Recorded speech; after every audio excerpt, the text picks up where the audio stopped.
Assalamualaikum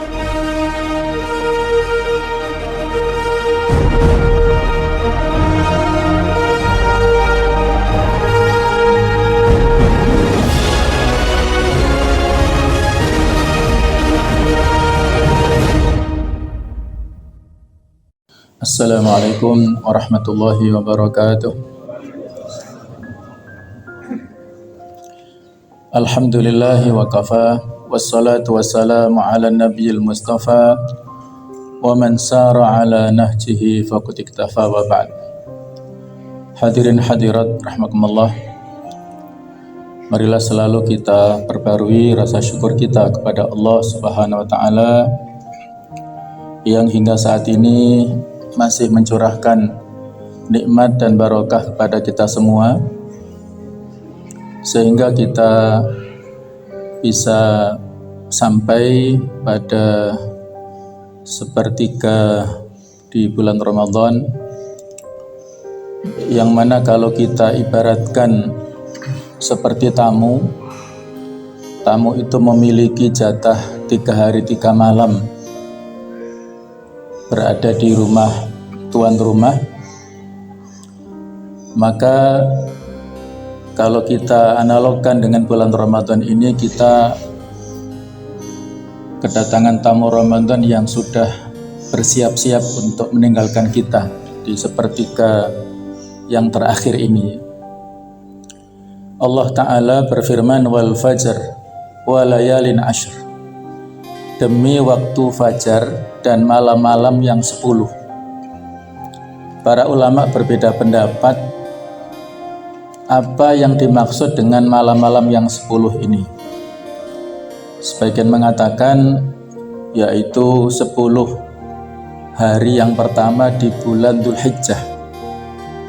Ada yang mengatakan 10 hari pertama di bulan Muharram, dan ada yang mengatakan 10 hari pertama di bulan Ramadan, dan pendapat keempat mengatakan 10 hari terakhir di bulan Ramadan. Dan kita sekarang berada di 10 hari atau 10 malam yang terakhir di bulan Ramadan. Para ulama mengatakan, fala'allaka la tuhsinul istiqbal fa'alaika an yuhsinal wada. Boleh jadi engkau tidak bagus dalam hal menerima, melayani tamu, tetapi hendaklah kamu memperbagus dalam hal melepas tamu itu.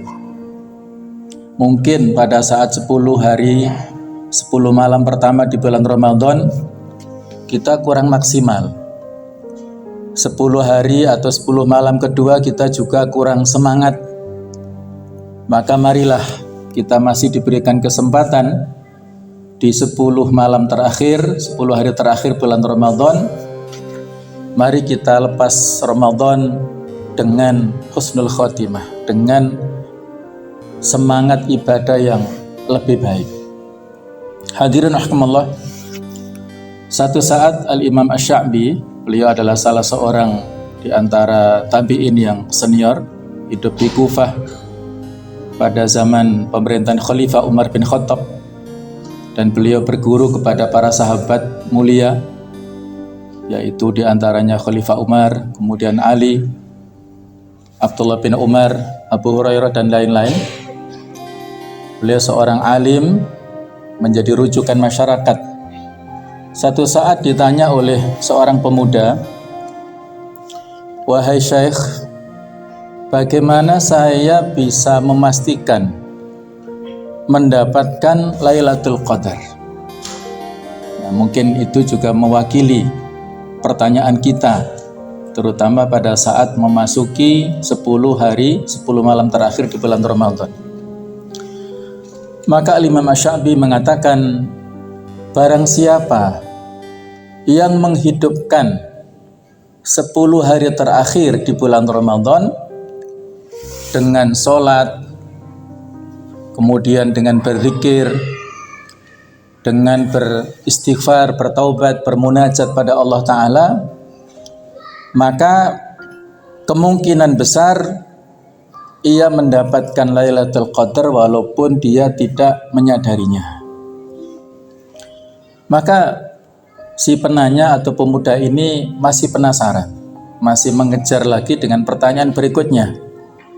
Wahai Syekh, apa kira-kira tanda yang bisa dilihat atau yang dialami oleh seseorang sehingga dia betul-betul mendapatkan Lailatul Qadar pada hari itu, pada malam itu? Apakah malam itu udaranya tidak dingin, tidak panas? Apakah malamnya tenang dan lain-lain? Maka Imam Syafi'i menghela nafas dan menyampaikan nasihatnya kepada pemuda ini. Wahai anakku, apakah engkau mencari tanda atau mencari keberkahan?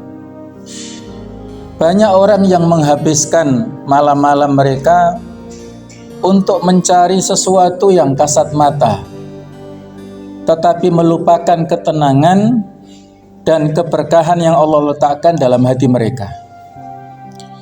Jika seseorang bersungguh-sungguh dalam ibadah, meskipun ia tidak menyadari Allah telah memberinya anugerah dari malam tersebut. Maka dari jawaban inilah pemuda ini menjadi tenang dan mulai memahami bahwa Lailatul Qadar ini bukan semata-mata dari sisi tanda-tanda lahiriah, tetapi bagaimana seseorang itu mendekat kepada Allah Ta'ala dengan sepenuh hatinya.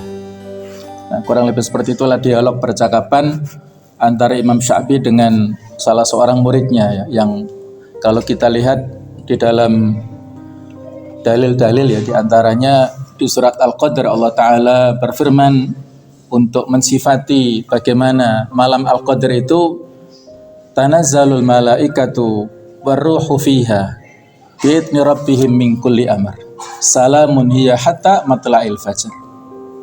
Jadi pada malam Al-Qadr itu para malaikat turun dan juga ruh, yaitu malaikat Jibril dengan izin Tuhannya untuk mengatur segala urusan salam sejahtera sampai terbitnya fajar. Jadi tidak disebutkan secara definitif tanda-tanda secara lahiriah dalam ayat ini. Yang disebutkan adalah salamun hiya hatta matla'il fajr. Kita mendapatkan kesejahteraan, mendapatkan ketenangan dari Allah Subhanahu wa taala. Kemudian Nabi juga mengatakan, man qama lailatal qadri imanan wa ihtisaban ghufira lahu ma taqaddama min dambi. Barang siapa yang menghidupkan Lailatul Qadar, yaitu dengan ibadah-ibadah, maka dengan landasan iman dan ihtisaban untuk mencari ridha Allah, orang ini akan diampuni dosa-dosa kecilnya yang sudah lewat. Hadis sahih riwayat Bukhari Muslim.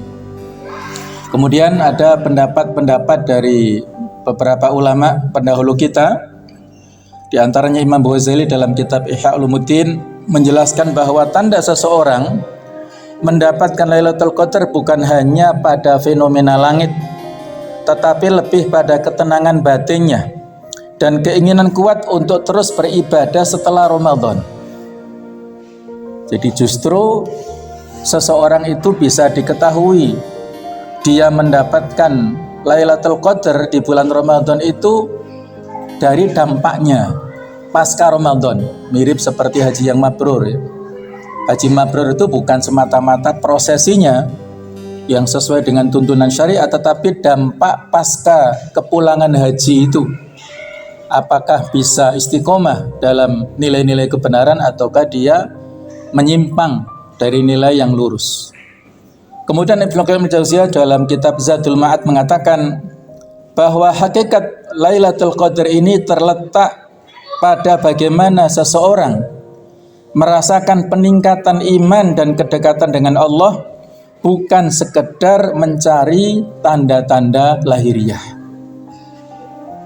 Jadi inilah beberapa pendapat yang menguatkan statement dari Asy-Syafi'i tadi, yang di sini kita bisa ambil beberapa hikmah pelajaran, bahwa diantaranya Lailatul Qadar bukan hanya tentang tanda-tanda fisik tetapi juga tentang perubahan spiritual dalam diri seorang mukmin, sehingga dia bisa memiliki semangat yang lebih daripada yang sebelum-sebelumnya. Ibadahnya pasca Ramadan semakin meningkat daripada yang sebelum-sebelumnya. Akhlaknya semakin baik, perilakunya semakin baik. Yang kedua adalah bahwa menghidupkan malam-malam terakhir di Ramadan dengan ibadah secara baik akan bisa menjadikan orang mendapatkan keberkahan tanpa harus melihat tanda-tanda secara fisik. Ya, kalau langitnya sedang cerah, tetapi kalau pada saat hujan bagaimana? Nah, inilah persoalan. Jadi kita tidak perlu menanyakan tentang fisik, ya, tanda-tanda fisik, tapi yang penting adalah ketenangan batin kita. Yang ketiga, keutamaan Lailatul Qadar ini adalah rahasia Allah yang diberikan kepada hambanya yang bersungguh-sungguh meskipun ia tidak menyadarinya secara langsung. Masing-masing punya amal-amal andalan dan tidak perlu diceritakan begini begitu kepada temannya. Yang penting kita pada saat memasuki 10 malam terakhir ini meningkatkan kualitas kuantitas ibadah kita sebagaimana kebiasaan Nabi sallallahu alaihi wasallam dalam hadis yang sahih, hadis Bukhari Muslim diceritakan karena Rasulullah sallallahu alaihi wasallam idza takhala al-ashrul awakhir syatta mi'zarahu wa ahya lailahu wa aiqadha ahlahu. Adalah Nabi itu pada saat masuk 10 hari terakhir bulan Ramadan maka beliau mengencangkan sarungnya. Ini kinayah dari menjauhi istrinya, ya. Fokus dalam ibadah. Wa ahya lailahu, menghidupkan malamnya dengan ibadah. Wa aiqadha ahlahu, membangunkan keluarganya atau istrinya untuk beribadah. Kemudian ada sebagian ulama yang menyampaikan penjelasannya, di antaranya dikutip oleh Ibnu Rajab Al-Hambali dalam kitab Lataiful Ma'arif, kalimat statement dari Ibnu Hubairah, bahwa kalau ada malam Jumat yang ganjil di 10 hari terakhir di bulan Ramadan, maka kemungkinan datangnya Lailatul Qadar itu terjadi pada malam itu daripada malam-malam yang lainnya. Nah, kebetulan jamaah sekalian, kita sekarang berada pada malam Jumat ke-21, tanggal 21. Nanti ada Jumat lagi, tapi tanggal 28, yaitu hari genap. Nah, Allahu a'lam, kita tidak bisa memastikan, ya, karena datangnya Lailatul Qadar ini rahasia Allah, tidak bisa kita pastikan. Tetapi sebagai wujud mujahadah dan proyeksi ataupun kesungguhan kita untuk menjemput keberkahan Lailatul Qadar, tidak ada salahnya kalau kita punya keyakinan bahwasanya boleh jadi malam inilah akan datang Lailatul Qadar itu. Allahu a'lam, tidak bisa kita pastikan. Dan kebetulan bulan Ramadan ini tidak ada khilafiyah pada mengawalinya. Mungkin kalau Ramadan yang sebelumnya ada perbedaan statnya antara ormas ini dan pemerintah. Tetapi kita alhamdulillah pada tahun ini sama, sehingga tidak ada khilaf lagi kalau malam ini adalah malam ganjil. Kalau yang sebelumnya kan yang ini mempersepsikan ganjil, yang sana genap, ya menjadi agak repot. Nah, sekarang ini kebetulan sama, Allahu a'lam. Kita masih diberikan usia pada hari ini, maka marilah kita hidupkan malam-malam pada 10 hari terakhir bulan Ramadan dengan memperbanyak kuantitas dan kualitas ibadah. Yang paling utama adalah ibadah siam. Siam itu siang hari. Bagaimana kalau kita berusaha untuk meningkatkan kualitas siam kita, bukan hanya siam dari sisi menjaga syahwat perut dan syahwat farji, makan minum dan jima saja, tetapi juga menahan dari syahwat emosi, dari syahwat tangan, syahwat mata, syahwat kaki dan lain-lain, syahwat pendengaran. Kalau bisa syahwat hati, tapi itu sulit. Itu derajat saumul anbiya, para nabi dan rasul ya, untuk mempuasakan hati kita. Tapi kita tetap usaha. Ini ibadah yang lebih utama yang harus kita tingkatkan kualitasnya. Yang kedua adalah ibadah qiyam. Qiyam ini pada malam hari seperti ini. Kita hidupkan malam-malam hari di bulan Ramadan, khususnya pada malam-malam ganjil dengan sholat. Man shoma atau man qoma Ramadhana. Kalau tadi ada kekhususan Lailatul Qadar, kalau ini qiyam secara umum, menghidupkan malam dengan sholat. Ketika kita sudah sholat taraweh seperti ini, maka biasanya beberapa masjid ada sholat qiyamul lail dengan berjamaah, walaupun ada sebagian masjid yang berafiliasi kepada ormas tertentu tidak setuju, tidak ada masalah ya, karena mereka sudah menganggap sholat tarawih adalah sholat qiyamul lail, jadi tidak perlu diulang lagi. Itu perbedaan pendapat, monggo, tidak ada masalah. Kita hidupkan lagi dengan sholat qiyamul lail atau sholat tahajud, 2 rakaat berapapun, tidak ada batasannya, sekuatnya, semampu kita. Itu bisa dengan berjamaah, bisa dengan sendiri, sesuai dengan kemampuan dan peluang kita masing-masing. Setiap lingkungan berbeda-beda. Yang ketiga adalah untuk meningkatkan kuantitas dan kualitas tilawah Quran. Jadi ada siyam, ada qiyam, ada tilawah. Kalau biasanya kita 1 hari 1 juz, monggo kita berazam, kita tingkatkan 1 hari 1 malam lebih dari 1 juz bacaan Qur'annya. Kalau kita khatam tilawah Al-Quran 1 kali, jumlah huruf dalam Al-Quran itu menurut Imam Syafi'i rahimahullah, beliau dulu pada masanya belum ada komputer ya, belum ada alat digital, tapi subhanallah beliau diberikan kemampuan oleh Allah Ta'ala untuk menghitung jumlah huruf yang ada dalam Al-Quran itu sekitar 1.027.000. Masya Allah. Kita kalau disuruh juga nggak bisa ngitungnya ya. Ya kita percaya sajalah. Kalau nggak percaya dicek saja ya. 1.027.000. Sedangkan al-hasanatu bi asyri amsalihha. Satu kebaikan, 1 huruf itu dilipat gandakan 10 kali lipat. Alif lam mim itu 3 huruf berarti 30. Kalau 1.027.000 kali 10 berapa pahalanya? 10.270.000. Itu kalau 1 kali khatam. Dan itu masih ada peluang dilipat gandakan 70 kali lipat, Masya Allah. Jadi iman-iman, kalau kita tidak bisa khatam tilawah Al-Quran pada bulan Ramadan, Al-Imam Ibnul Jauzi mengatakan, kalau ada seorang muslim yang tidak bisa khatam tilawah Al-Quran di bulan Ramadan, itu sebuah aib, cacat, kekurangan.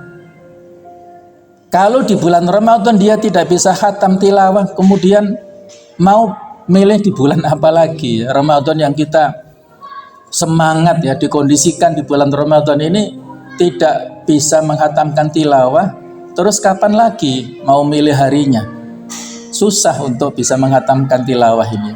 Monggo ya, kita berlomba-lomba untuk meningkatkan tilawah. Yang keempat adalah dengan meningkatkan sodakoh. Sodakoh ya, selama ini kita sudah memberikan takjil ataupun yang lainnya. Coba kita renungkan, ada nggak yang ya semacam sodakoh ekstrim ya di bulan Ramadan ya? Ya saya sendiri juga belum mampu ya. Monggo barangkali ada panjenengan yang secara ekstrim menginfakkan hartanya di bulan Ramadan. Misalnya karena saudara kita di Palestina ada 400 syuhada lebih dalam 1-2 hari ini meninggal dunia dengan ya kedzaliman dari orang-orang Israel. Coba misalnya kita transfer uang sejumlah sekian ratus juta misalnya ya, itu ekstrimnya untuk saudara kita di Palestina. Ya, walaupun saya juga belum mampu ya, tapi barangkali ada panjenengan yang mampu, itu luar biasa. Di 10 hari terakhir bulan Ramadan, sedekah kita tingkatkan. Kemudian yang kelima adalah dengan memperbanyak doa. Ketika Aisyah bertanya, "Wahai Rasulullah, kalau kebetulan malam itu pas Lailatul Qadar, apa yang harus saya baca?" Kita sudah semua hafal ya. Allahumma innaka afuun tuhibbul afwa fa'fu anni. Ya Allah, sesungguhnya Engkau adalah zat yang maha pemaaf. Engkau memaafkan kesalahan, maka maafkanlah saya. Di sini kita diajarkan al-afwu ya, bukan al-maghfirah. Kata para ulama beda. Kalau al-maghfirah itu ampunan, tapi dosanya masih tertulis di buku catatan kita masing-masing di akhirat, sehingga kita masih malu untuk melihatnya dan mendapatkannya di akhirat. Tetapi kalau al-afwu, itu Allah memaafkan dan menghapus dosa kita, sehingga tidak ada di catatan buku kita masing-masing. Sehingga kita dengan gagah menerima buku catatan amal dari sebelah tangan kanan, dan kita termasuk ashabul yamin, insyaallah. Mudah-mudahan kita juga termasuk min ashabil jannah, dimasukkan ke surganya Allah subhanahu wa ta'ala. Inilah beberapa nasihat untuk saya pribadi dan kita semuanya. Semoga Allah ta'ala menguatkan azam kita, semangat kita menghidupkan 10 hari di bulan Ramadan, dan mudah-mudahan kita termasuk di antara hamba-hambanya yang beruntung mendapatkan Lailatul Qadar, keberkahan dalam hidup kita. Mohon maaf kalau ada kekhilafan. Ihdinas siratal mustaqim. Assalamualaikum warahmatullahi wabarakatuh.